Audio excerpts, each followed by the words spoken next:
Welcome to another episode of Let Go and Lead, where we discuss the new realities of leadership with pioneers, provocateurs, and passionate leadership champions. My guest today is Jeppe Hansgaard, CEO of Danish firm Innovisor. Innovisor is a leader in mapping and activating the informal networks that lie beneath and often operate independently of the formal hierarchies we capture in org charts and reporting lines. Jeppe's numerous real-life examples of organizational network analysis highlight the enormous power and potential to galvanize your organization's informal network to accelerate real, authentic change. This is an episode you won't want to miss. So get comfortable and get ready to let go and lead. Jeppe, thank you so much for joining us. Very excited to hear about all of your work with organizational network mapping. It just sounds fascinating. And before we get into that, I'd just love to hear a little bit about your career journey and what got you to this point. Yes, that's a good question. So as a very young gentleman, the first thing I actually entered in my professional career was the field of supply chain optimization. So how you could get goods from Asia, like from stores like in H&M, if you're familiar with H&M or Zara or other companies, right? How would they get their T-shirts, their trousers, and whatever from Asia into the stores in Europe and actually also in North America? And doing that is basically just a big supply chain optimization work where you actually go down to the small penny to optimize whatever you can. So that's where I started. Looking at that as a big network.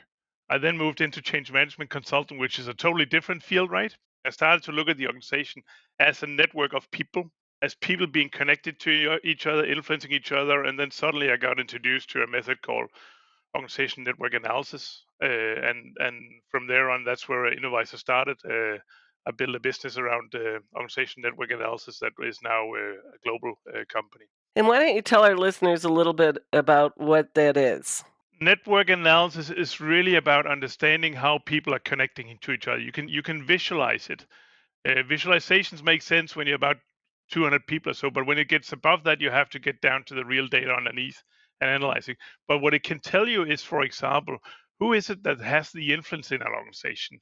Who is it that people reach out to if they want to innovate? Who is it that people trust? Or who is it that makes the decisions, etc.? So you can look at that from an individual level, but also at an aggregated level. So you can look at it from a team perspective, for example, and we know that the more coherent teams are in the networks, the better performing they are.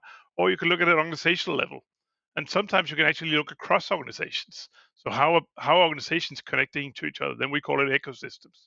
So there are many different ways of actually viewing an organization and the networks that they have. And you have different networks inside an organization. Let me give you an example. If I ask you who gives you energy in your daily work life, which is a question we sometimes ask people, then there's only one person that can actually respond to that question, and that is you. So we ask people questions, very simple questions like that one. We prompt them for their first thoughts, and then within maybe 5 minutes or so, then we have collected the data we need to come up with the recommendations and actions that we need to get to. Are you able to do that at a really large scale? Yeah, good question again. We have done it up to 200,000 people. Yeah, well, I know that, there's a big difference between the formal and the informal networks in an organization. And Yes. so many people focus on the formal, which in my experience work half as well as the informal network does. Yes, and I agree. I mean, in fact, what we see is that in our analysis that the overlap between where the work is done and in the formal setting, I mean, I think it's about maybe on average about 20% of the work that is done inside the formal structures in the org chart. So if you think about those boxes, right, how much of the work is really taking place inside those boxes compared to how much is taking place because people interact with people outside their own box. And every single time you kind of do something outside, that's where the informal networks take over because it's not defined typically by a process or whatever. It's actually more defined by your own maybe experience, your own habits, or maybe your knowledge of who should you go to if you want to get this problem solved. I often think of people talking about the workarounds where that seems to all happen in the informal networks. That is exactly where it happens, right? When you have something to solve and it's a bit complex, you ask your colleague, who should I go to get this solved? And then your colleague sits there and with all of the experience they have in the organization, they say, oh, you need to go to this person to get this solved, right? So you do that rather than anything else, really. You ask for help. What is the 3% rule? I saw you talk about that a lot in your materials. Yes. So the 3% rule is something we stumbled upon, basically. A lot of times we've had this issue that companies ask us to find out what group of people should they engage to have the maximum impact for a change program. What we did was that we said, okay, if we want to have maximum impact in an organization, we need to reach all the small cliques and communities and tribes around the organization. We can not only focus on the headquarters, for example, right? We need to find around the world where people have influence, right? So we said we need to find the most influential people. Who has influence? Well, characteristics of influence are, for example, that you are sympathetic, that you are competent, and that you're trustworthy. So if we have these three things, right, and we find out, okay, so who is it that people consider that? And like I said before, it's only one person that can really tell who you find sympathetic, competent, and trustworthy, and that's you. I mean, your colleague might find another person trustworthy, right? And when we take all of that data and bring it together, we can build and draw a network of how people are connecting across the entire organization. The 3% rule is then making sure that we take people from all around the organization. And then we see, so when is it that it doesn't make sense actually to add more people to a group? Where is it that we will not have impact on more people in the organization? And somehow, and that's what 15 years of experience has showed us, it's always around 3% that shape the commitment of and the perceptions of about 90% of their colleagues. Sometimes it's 2.9, sometimes it's 3.1, but it's always around 3%. I have to say that when we identify the 3%, we actively remove the leadership layer because we want to get to the what is happening between employees. So, but you can also look at the leaders then and see, what is it in terms of the leadership team, right? So let's say we have a leadership team with 200 people. We typically see that it's about 5% that really shape the perceptions of all their colleagues. And I think one of the interesting things about those 3% is that you would think that you would know who those people are as an executive. And but we have this little trick we've done now for 15 years where we say, so who do you think it is? And we actually allow people to note down names on who it is that they think it is. And to this date, nobody has guessed who their most influential employees are. Wow, that's amazing. And I think that is really amazing. Yeah, it is. It is amazing. So how is people want to better understand who's most influential? And if they bring you into the organization, what's the first thing you do? The first thing we need to understand is, okay, what do you want to use them for? But that's a process thing, right? Because we need to identify them in the right way so it fits with the objective. When we know that part, we can tailor our diagnostic, we can run our data collection, and then we can deliver on the things that they would like us to deliver. I'm actually trying to get to the bottom of how this really works. So, do you do this through written surveys or you actually interview everyone? No, so email surveys, Oh, okay. diagnostics. Yep. So, and it is very simple, right? So if I ask you who gives you energy in your daily work life, then you get a pre-populated list of people that you can point to, which is your colleagues, right? And you just go in and you write like Janet, Jane, and then when you find the right name, you just hit enter, and then you're done. So, how do you know how to populate that list? We get that data from the company. Interesting. We get the data and we get attributes, so we can kind of, for example, if we want to look at inclusion, it's really nice if we know the gender. If we want to look at the leadership versus the employees, it's really nice if we can get the level of hierarchy that people are sitting in. If we want to know something about locations, then I would prefer to know what locations are they sitting in. What we need is determined by what the objective is. And, many organizations, of course, are really concerned right now, as you were just talking about, with diversity, equity, inclusion, and thinking about wellness and mental health. How could your process really help with that? Well, this is a big question for me here. So let me just share one thing with you that we've seen over the pandemic. One of the things we've seen in the pandemic is where the networks inside organizations become more fragmented. People are basically disconnected from each other as the pandemic endured. The networks are about 30% more fragmented than they were before. And what that really means is that you have less ties between people. That's one thing. So less ties, which means that you have less agility in the organization if you want to ask for help or knowledge sharing or whatever. That's an issue. But another issue is actually that it also makes people more lonely because some people actually have fallen out of the networks. It used to be that around 5% of the people were not sought out or indicated or pointed to when you were asked about who do you find sympathetic, competent, and trustworthy. And now it's about 15%. And in the worst cases, 28% that we've seen that are not been identified by any of their colleagues. So just imagine that you're sitting here in this place, this lonely place where nobody is actually reaching out to you. Of course, you're part of the team meetings and maybe the corporate emails, but nobody's reaching out to you just to talk to you. So you can see that in the networks, and the implication for mental well-being is just big. So that's one thing. The other thing is with inclusion. So when people are pointing to colleagues in this, and we then afterwards we can add that attribute and say, okay, so are they pointing to a person of a different gender or a person of a different ethnicity or whatever, then we can start to see things, and we can see certain patterns. So for example, if I share with you a big US-based organization, we work with a pharma company.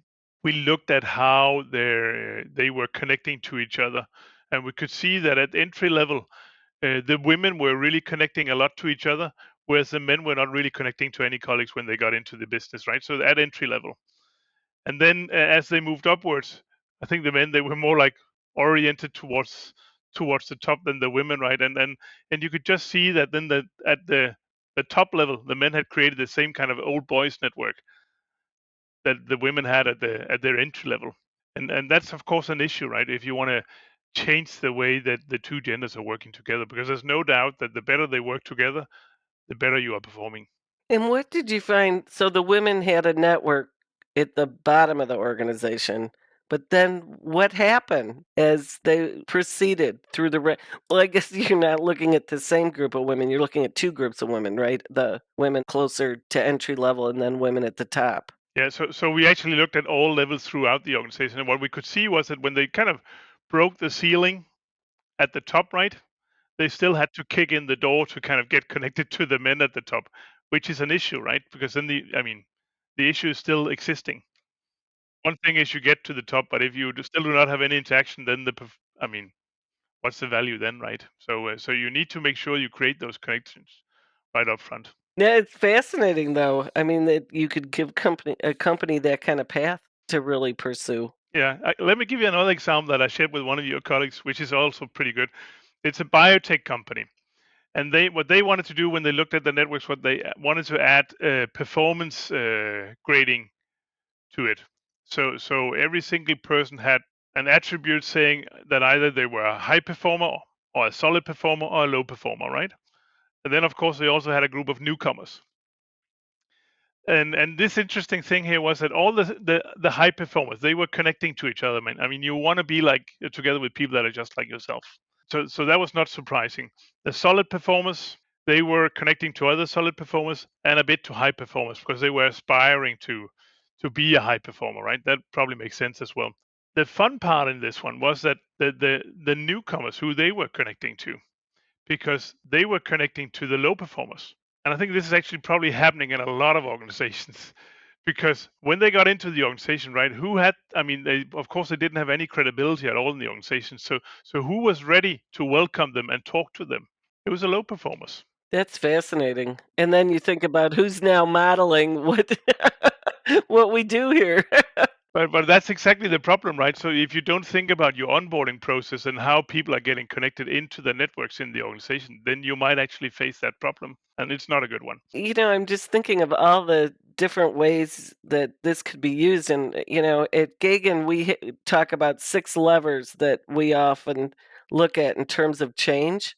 And I think we've talked about this, about you've got your values, the energy in the organization, behavior, symbols, systems, communication. Yeah. How could we use the 3% rule to really connect to that? Yeah, that's a good question again. Yeah, the way I see it, how you should work with your 6 levers of change, you just need to work with the 3%. Because what is really important is that they need to make sense of what is going on, and then they will speak on your behalf to all their colleagues. I normally say, so the first thing you need to do with the 3% is you need to listen to them. Listen, listen, listen, because they know what is going on and they know how their colleagues are feeling. When you've listened to them, you can start to have the conversation, so the dialogue going on. And if you're really good, you can kind of engage them in co-creating activities with you. They can collaborate with them, etc. And what you're doing in that process is you turn them into insiders. When they are becoming insiders, that is the perfect place for you for the 3%, because then they will speak on your behalf to their colleagues, right? And all the colleagues, they are also trying to make sense of what is going on. But what they do is that they listen to the people they trust the most in the organization, which is really their peers. It's those 3%. Yeah, I think back to some of our most successful change efforts, and it's often bringing in people like that Yeah. to make sure they really understand what we're trying to do, and also for us to learn that what we're trying to do may not be the right thing. So we even build feedback mechanisms for the 3% as you progress, right? Because you might build this major plan for what you want to achieve, but it's really important that you can calibrate that plan as you move on, because they will know what is going out there in the organization. So you build a feedback mechanism where they can give you feedback. So we do that also with our good clients. What have you seen as the most effective ways for companies to do that? Like, do they actually pull together a cohort and name it something, or how do they really engage with the individuals? They might name them. What we recommend is it's almost like a democracy. We say who should be the voices of the company in question, right? That you should engage with. So we ask people for the help to identify who amongst their peers should be involved in this. That's how we kind of frame it. And then you can say what they do, as Lincoln said some time ago, to persuade with the underside, you send in someone they trust. And that's what you do with those people, right? You make sure that they actually get engaged, but to the extent they want or feel like it. I was just thinking as people are listening to this, and I'm sure finding it really interesting. Once you have the 3%, what is the most effective way to use them? And do you actually identify them as a group? We identify them as a group and as individuals. Mhm. When it's a group, it's this voice of the company, right? But also as individuals, because you need to have a conversation going with them. If you drive your change through, it's important, as I said before, that you listen to them. And listening is hard to do if you do not communicate with them. So listen, listen, listen. That's again what I've said before. But you should keep that communication going, right? I mean, you need to keep that relationship because they have the influence. So you want to keep them happy also over time. And I think that is really important. You at the same time you don't want to overwhelm them. So there is a balance here, right? Because you don't want to. I'm not sure if you're familiar with that analogy, but right in Europe we say you don't want to take them out of the organization and give them a yellow shirt, so now that everybody knows that they are the leader. Because the reason why they're so important is actually that they have the informal influence. And the same second you actually make them part of the formal organization, then they will lose their informal influence. So it's really important actually to keep this as informal as possible. And do you ever get in a situation where you see other employees getting upset that they're not part of that group? No, again, if you have positioned it good, then it's like a democracy thing where you actually Mhm. point it to your representatives in the change program. And I think that actually removes most of that fear that some could have. And everybody would know who they are. That's the other thing, right? Everybody knows one of those representatives, so they can actually talk to them if they want. And sort of on the other side of things, have you ever run into a situation where the 3%, anyone kind of resents being put in that position? So what we sometimes do before we actually give the names to the client is that we then ask, "Can we share your name with our sponsor?" Basically, right? And again, in the last 15 years, we've only experienced 3 people saying no to that. Wow. In all 3 cases, and I know them all by heart, it was people moving on to a new job in a different company. If you look at it from the other side, right? If you have been identified as one of those people here, right? it's actually a pretty positive thing. Your colleagues have acknowledged you as a sympathetic person, a competent person, and a trustworthy person. I mean, who wouldn't like to be acknowledged like that? Maybe I should emphasize that we're not saying that these are the top ones. We're saying that these are the group of people that collectively have the biggest impact. So we're not like trying to rank people versus each other. I was thinking back to what you were talking about earlier about some of the research you did, and I know during COVID, as you just said, you'd found a number of people who are really disconnected, and you called them the lost generation within companies.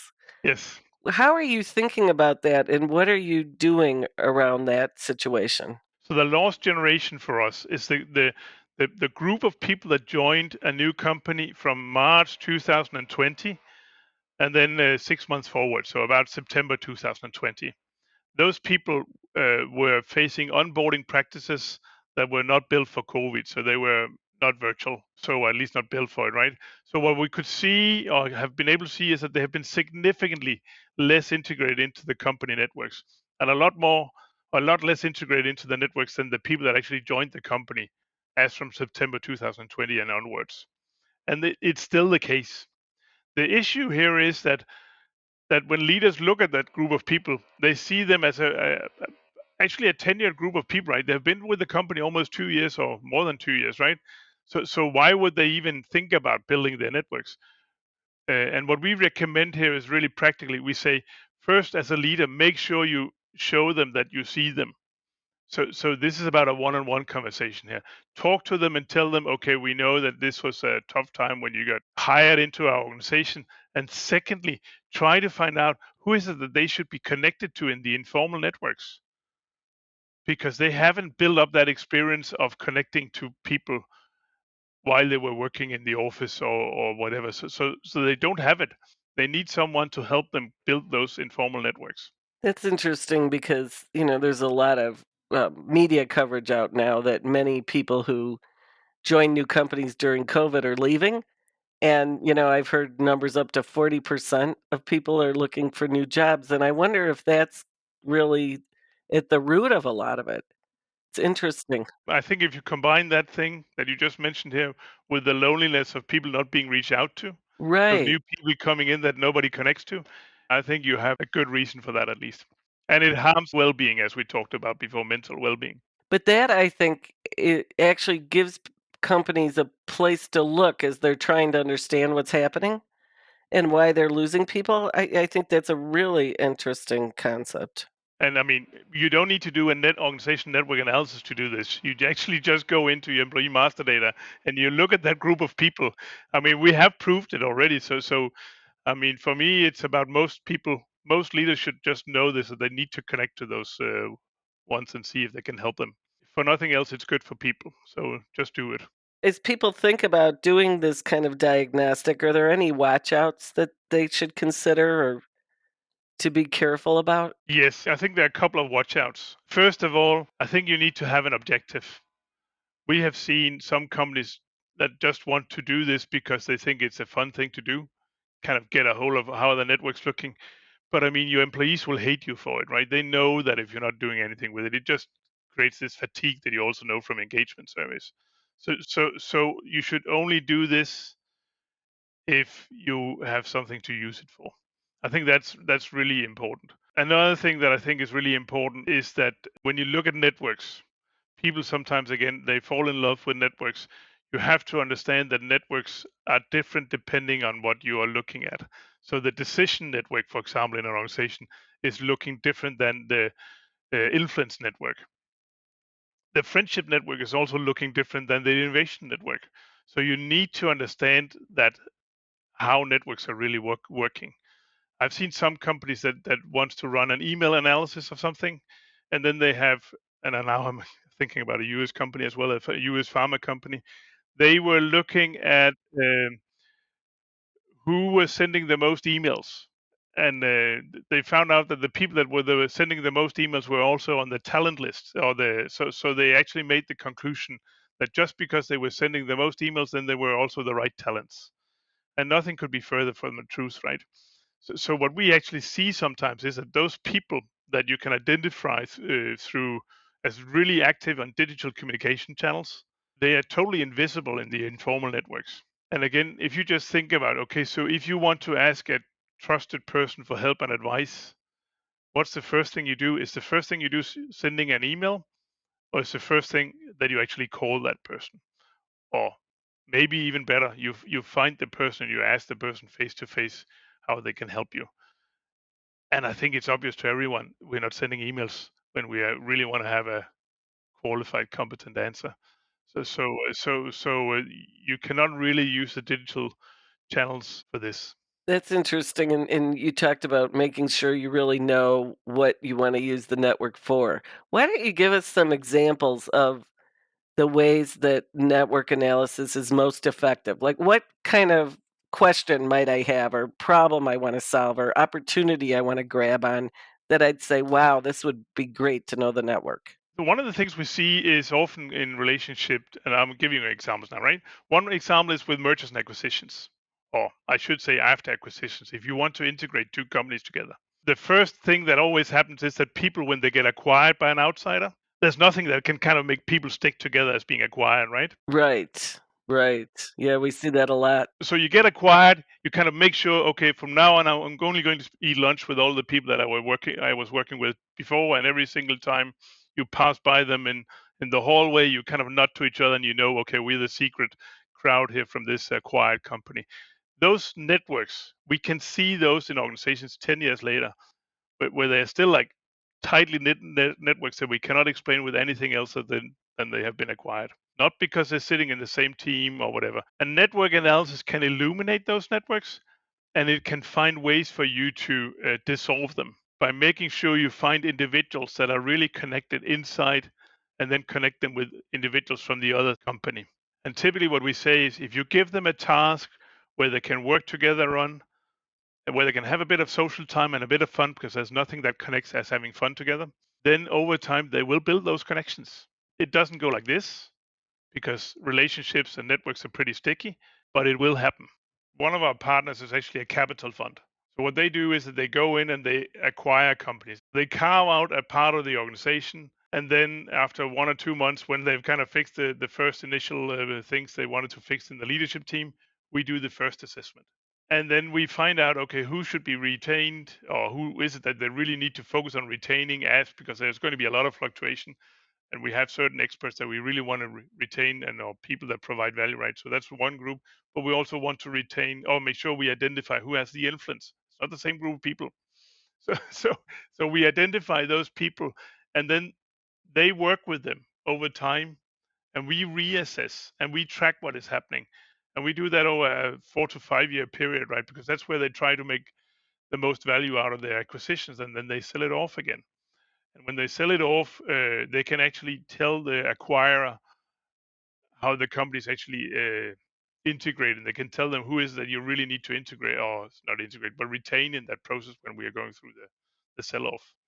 And I think that is, in my view, at least one of the places where this has an extreme value. But it's about getting the right people together. What we see a lot of companies are doing is that they look at the leadership team and put them together in the group, right? In the room, but that doesn't connect the people. So that's one thing, or one way. Another way is actually using it for leadership groups. So if you have a leadership group with 250 people that are meeting for an annual seminar, people get to the seminar, they look around when they get into the big room and try to find people that they have good friendships with or they know from the past, right? And then they move over to those people and talk to each other. We actually go in and look at, so how are these leadership networks connected to each other, and then we force groupings in.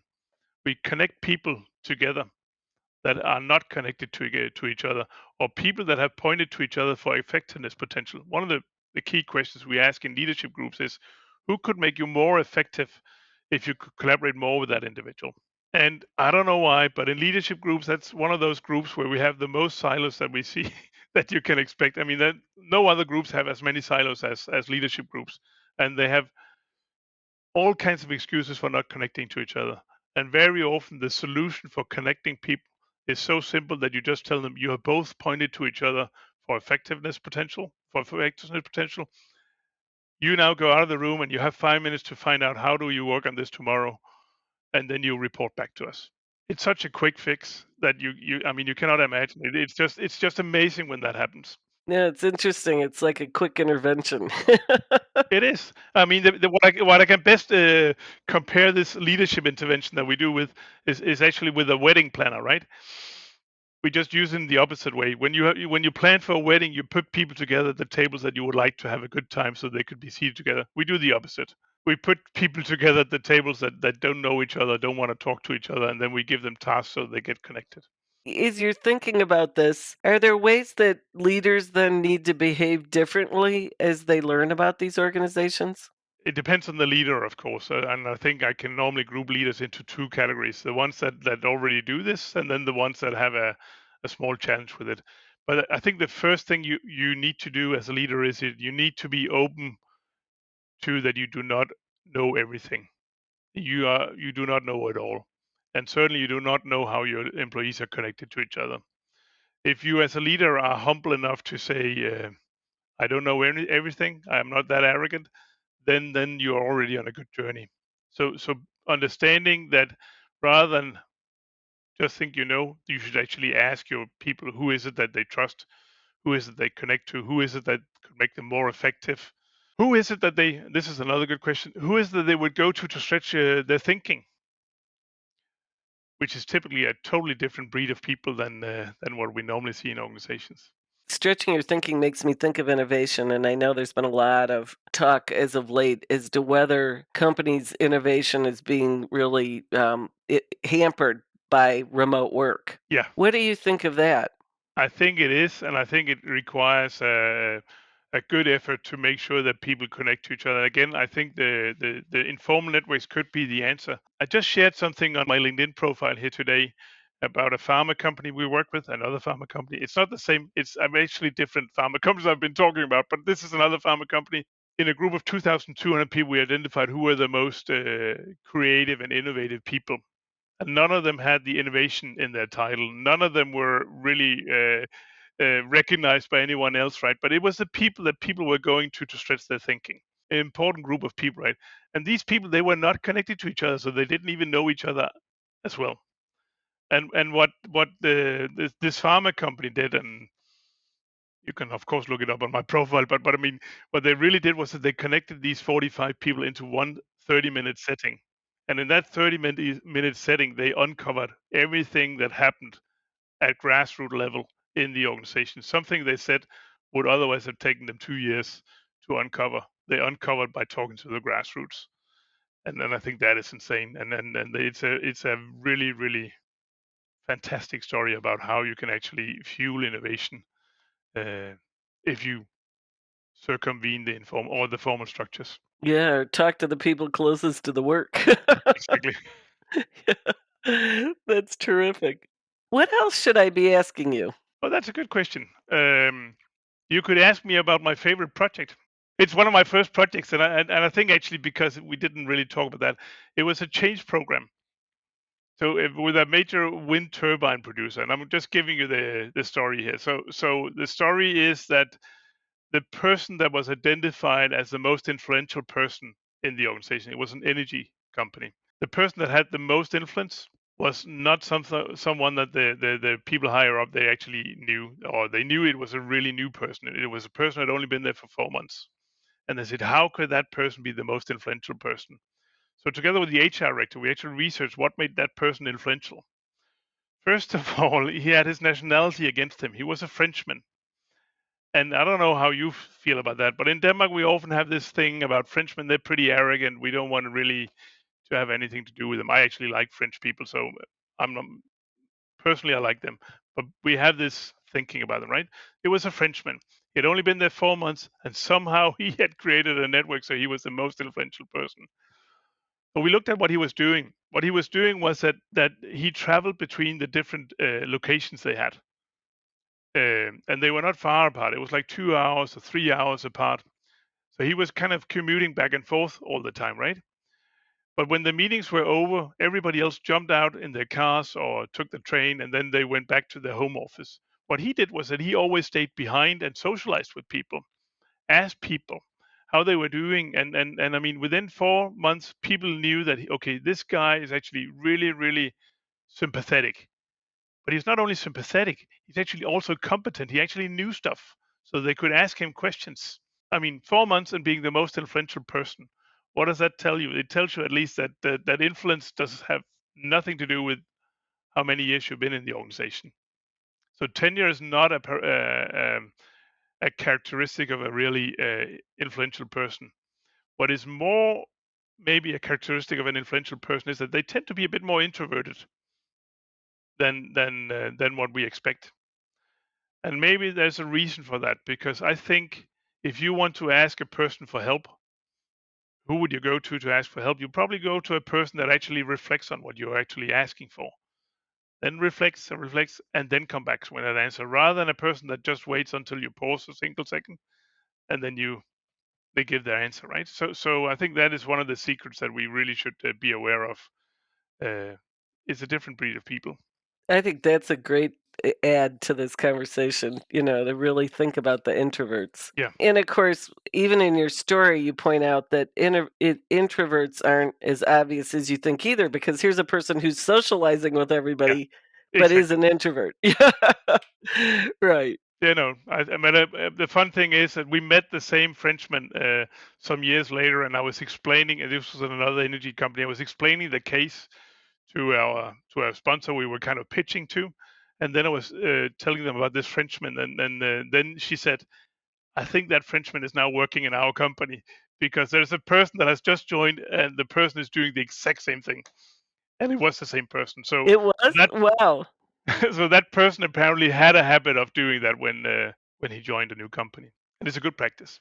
We didn't even talk about what I call the early adopters, but sometimes you can actually say, so if we are now implementing some kind of major change, who would be the first ones to adopt this change? And you can ask people those questions.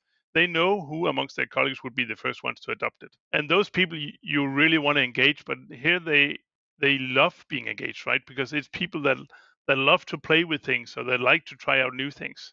So it actually again depends on what type of personality are you looking at. But yes, in general, I think it's really important to respect the networks of people. I would imagine one case where the networks could be really incredibly helpful is in a strategy shift.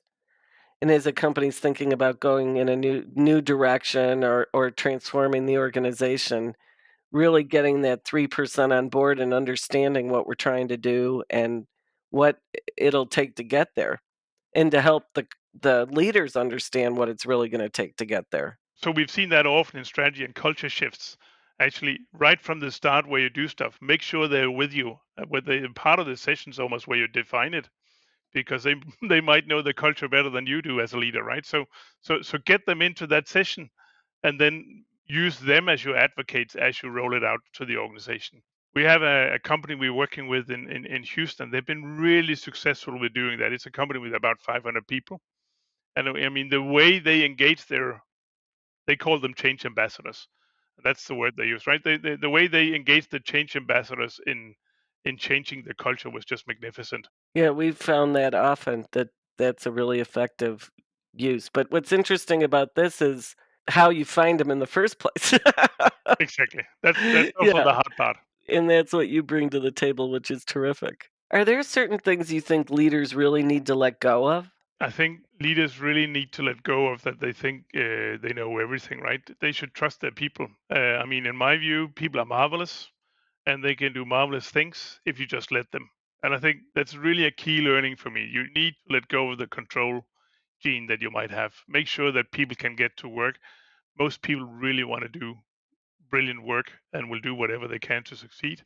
I think that's also what you see in the networks. The networks that are really, really great, information is just fluid.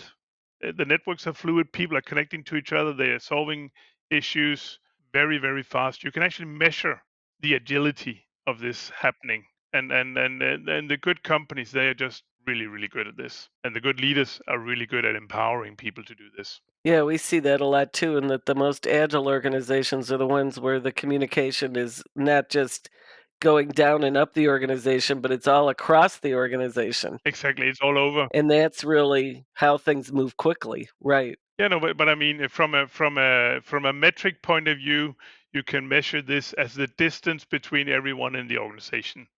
And naturally, you want to decrease the distance between your people in the organization in the informal networks. And what is distance? So let's say you have two teams here, right? So you have team one and team two, right?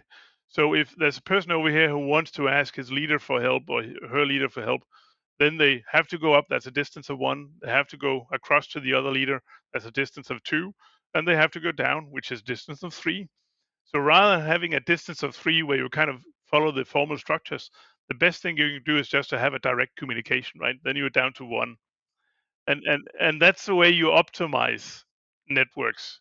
And you can actually optimize, but you need to connect the right people to each other. And the other thing I should say is that you don't want all people to connect to each other. There's a lot of talk about, okay, we all need to collaborate, right? But we shouldn't. We only should collaborate with the ones where it makes sense. And there's a certain bandwidth we can actually have in our brain for building connections and networks. There's about 150 people we can have networks to. So make sure you spend your network on the right people.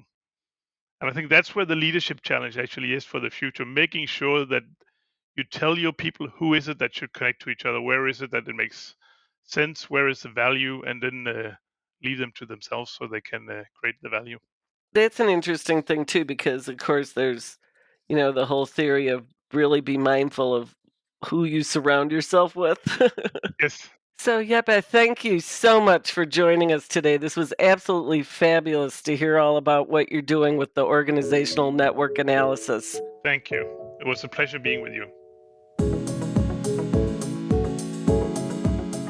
Those were very powerful learnings from Jeppe on organizational network analysis. Let's recap a few learnings.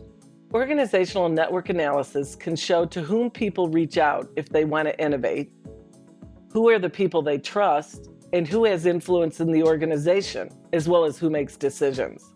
It was also fascinating to learn how Jeppe determined the maximum impact of a change initiative using organizational network analysis. His experience over the past 15 years shows it's always around 3% of the people that shape commitment and perceptions of about 90% of their colleagues. And what's incredible is that to this day, no leaders have accurately guessed who were the most influential employees in their organization. Finally, Jeppe believes that leaders need to let go of thinking they know everything. He shared how understanding networks can be a powerful influence and resource for leaders. By enabling people to connect with one another, they can solve issues more quickly. I really found Jeppe and his work in organizational network analysis very powerful in this Let Go and Lead episode. Thank you for joining us.